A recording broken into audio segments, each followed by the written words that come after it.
इसको भी वैसे ही करेंगे जैसे इसको किया है। तो यहाँ पे सिग्मा r इक्वल टू 0 से लेके n, r स्क्वायर ऊपर वाला ऊपर नीचे वाला नीचे, दोनों में एक एक कम कर दो तो एक r तो कैंसिल हो जाएगा, ये जो n है वो सिग्मा के बाहर निकल जाएगा।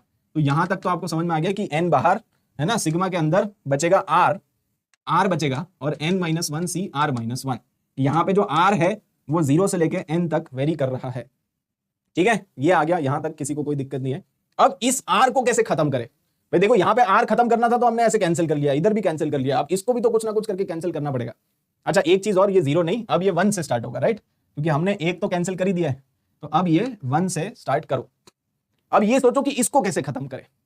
इसको खत्म करने का एक ही तरीका है, वो ये है कि यहां पे आपको थोड़ी चालाकी करनी पड़ेगी, -1 और +1 करना पड़ेगा, तभी तो ये r-1 बनेगा। तो r-1 इसके साथ ले लो और एक बार 1 ले लो इसके साथ, मतलब इस ब्रैकेट को ओपन करना पड़ेगा। तो देखो वो हम यहां पे करेंगे, तो इसके आगे ऐसा आएगा r इक्वल टू 0 से लेके, r इक्वल टू 0 नहीं है एक्चुअली, r इक्वल टू 1 से लेके n, ठीक है, और बाहर आपके पास n है तो वो n आप एज इट इज लिख दो, और अंदर क्या है, अंदर बेसिकली r-1 इंटू ये आ जाएगा।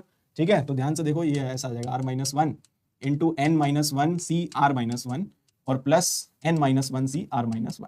ठीक है, इसके ऊपर भी बेसिकली सिग्मा आ जाएगा, यहाँ पे भी इसको थोड़ा सिग्मा को मतलब बेसिकली स्प्लिट कर दो आप, तो सिग्मा और n-1 c r-1, r is going from 1 to n। ठीक है, तो ये आ गया देखो पूरा का पूरा। अब यहां पे फिर से वही कर दो, ऊपर वाला ऊपर नीचे वाला नीचे, एक एक कम। ठीक है, तो फिर से वही वाला फॉर्मूला लगा देंगे, तो n-1 ऊपर आएगा, ऊपर वाला ऊपर नीचे वाला नीचे, और एक एक कम कर दो आप, तो ये बन जाएगा, ये कैंसिल हो जाएगा, ये सिग्मा के बाहर निकलेगा, तो ये देखो बेसिकली ऐसा बनेगा n-1 और सिग्मा के अंदर बचेगा ये, राइट, n-2 c r-2, और यहां पे सिग्मा के अंदर बचेगा ये बचेगा। तो अल्टीमेटली आंसर कितना आ गया, यहां पे n-1 ये बन जाएगा 2 की power n-2, because this is nothing but sum of the binomial coefficient, और ये भी है sum of the binomial coefficient, लेकिन यहां पे n का वैल्यू n-1 है, तो ये आएगा अल्टीमेटली।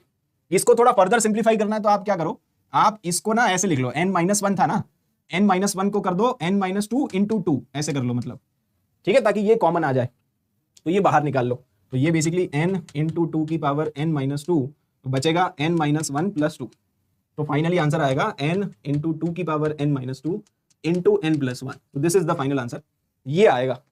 समझ गए? तो जो भी सिग्मा मेथड का सवाल आएगा, या तो ऐसा सवाल आएगा, या ऐसा आएगा, या ऐसा आएगा, या ऐसा आएगा, अल्टीमेटली इन दोनों में आपको यही दिमाग लगाना है कि ऊपर वाला ऊपर नीचे वाला नीचे करके कैंसिल कर दो, बस कैंसिल हो गया तो आंसर आ गया। सिग्मा मेथड क्लियर है क्या?